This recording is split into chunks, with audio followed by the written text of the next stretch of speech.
Hello friends and welcome back to my channel. आज के video में हम देखेंगे कि what is the difference between the aspirants who get selected and वो एस्पिरेंट जो सेलेक्ट नहीं हो पाते। तो वीडियो को स्टार्ट करने के पहले मैं आपको एक न्यूज़ दिखाती हूँ। यह है वो न्यूज़ विक्रम वन के बारे में। यहाँ पे कहा गया है कि विक्रम वन को स्काईरूट एरोस्पेस ने डेवलप किया है and it is India's first privately developed और बाइटो लॉन्च व्हीकल, इंडिया का पहला है। ये न्यूज़ बहुत ज़्यादा चर्चे में थी एंड हमारे प्राइम मिनिस्टर ने भी इस न्यूज़ को ट्वीट किया था। मैं आपको ये क्यों बता रही हूँ ये न्यूज़, तो मैं आपको आगे बताती हूँ। ये मेरी मेंटोरशिप की ग्रुप है जो चल रही है 70 सेकेंड की, एंड इसमें आप देख सकते हैं कि अप्रॉक्स 800 मेंबर्स हैं। तो मैंने इस ग्रुप में एक क्विज अपलोड किया था कि India's first privately build PSLV rocket को किस कंपनी ने डेवलप किया। एंड इतने सारे मेंबर्स में से सिर्फ 305 मेंबर्स ने इस क्विज को अटेम्प्ट किया, मतलब लेस देन 50%। आप समझ सकते हैं। एंड उसमें से भी सिर्फ 19 लोगों ने इस क्वेश्चन का सही आंसर दिया है। एंड 19 में से भी दो अकाउंट्स मेरे ही हैं, तो आप -2 कर सकते हैं इसमें, तो टोटल 17 लोगों ने सही दिया है। बाकी सबने स्काई रूट को चूज किया, बाकी सबने गलत आंसर दिया। एंड जिन लोगों ने भी गलत आंसर दिया उसमें से भी सिर्फ 10 to 15 ऐसे स्टूडेंट्स होंगे जिन्होंने इस क्वेश्चन को गूगल में जाके क्रॉस चेक किया होगा कि क्यों ये आप उनका गलत हो गया, उन्होंने न्यूज़ पढ़ा था तब भी गलत हो गया क्यों। तो मैं ये आपको क्यों बता रही हूँ, क्योंकि जिन लोगों ने भी सच में क्रॉस चेक किया होगा उनको एक एडिशनल इन्फॉर्मेशन पता चली होगी कि इस पीएसएलवी रॉकेट को डेवलप करने में एचएएल के साथ लार्सन एंड टूब्रो कंपनी भी इन्वॉल्व थी, तो उनको एक एक्स्ट्रा इन्फॉर्मेशन यहाँ पे मिला है। तो मेरा कहने का ये मतलब है यहाँ पे कि जिन लोगों को भी एक्स्ट्रा इन्फॉर्मेशन मिला है तो उन लोगों को ये वो लोग एक स्टेप आगे चले गए इस प्रिपरेशन में। क्योंकि अगर एग्जाम में बीपीएससी मान लीजिए आपको सेम क्वेश्चन देती है एंड एचएएल की जगह वो लार्सन एंड टूब्रो दे देती है ऑप्शन में, तो भी जिन लोगों ने गलत आंसर दिया, उन्होंने क्रॉस चेक नहीं किया था, तो उनका ये आंसर फिर से गलत हो जाएगा। तो यहाँ पे ये डिफरेंस होता है कि कैसे एक जो सेलेक्टेड एस्पिरेंट होता है वो एक स्टेप आगे चला जाता है as compared to non selected aspirant.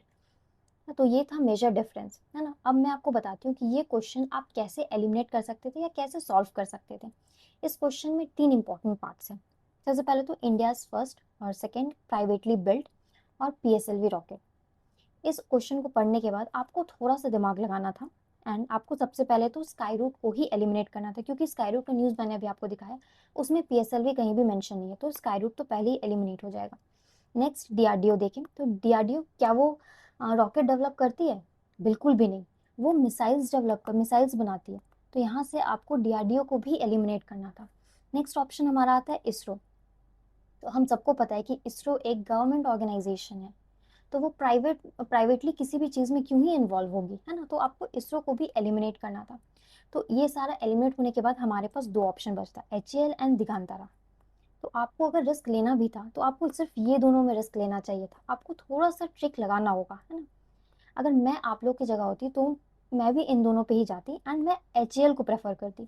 क्यों, मैं वो भी बताती हूँ आपको कि दिगंतरा एक बहुत छोटी सी कंपनी है एंड रिसेंट में ये अभी कोई न्यूज़ में भी नहीं थी एंड इतनी छोटी है कि वो रॉकेट क्यों ही डेवलप करेगी, वो भी पीएसएलवी रॉकेट, है ना। तो यहाँ से भी आप दिगंतरा को लगा सकते हो। मैं ऐसा नहीं बोल रही हूँ कि आप इन दोनों में से दिगंतरा को नहीं लगा सकते थे, शायद मैं भी दिगंतरा पे एक बार के लिए सोचती, बट फिर भी आपको लास्ट में ये दो ऑप्शन ही बचता। आपका 50% चांस होता है कि आपका यह क्वेश्चन सही हो सकता था, ताकि बाद में आपको ये डाउट ना रहे, आपको ये अफसोस ना हो कि आपको आपका ये आंसर सही हो सकता था, है ना। तो अब बहुत सारे ऐसे ऐसे लोग होंगे जो एच ए लगाएंगे तो उनको 1 मार्क्स मिल जाएगा, एंड जो दिगांतारा भी लगाते हैं तो उनको ये अफसोस नहीं रहेगा बाद में। तो इस तरह से डिफरेंस स्टार्ट होता है एंड एक एस्पिरेंट सेलेक्ट हो जाता है। तो आपको ऐसे ही एक्स्ट्रा इन्फॉर्मेशन कलेक्ट करते रहना। जो स्टूडेंट क्यूरियस रहेंगे, क्यूरियोसिटी बहुत ज़्यादा ज़रूरी है इस एग्ज़ाम में, है ना। अगर आपको ये क्यूरियोसिटी है कि हम आगे बढ़े, ये क्या हो रहा है, क्यों हो रहा है, ये क्यों आंसर मेरा गलत हुआ, ये क्यों सही हुआ, तो आपको सब कुछ जानना है। तो मेन इंपॉर्टेंट, सबसे ज़्यादा इंपॉर्टेंट थिंग है क्यूरियोसिटी। सो आई होप आपको ये समझ में आया होगा। मैं आगे भी और वीडियोज़ लाऊंगी जिसमें मैं ट्रिक्स कैसे आप एलिमिनेट कर सकते हैं उन सब से रिलेटेड ट्रिक्स बताऊंगी। सो मिलते हैं नेक्स्ट वीडियो में। Bye bye and keep studying.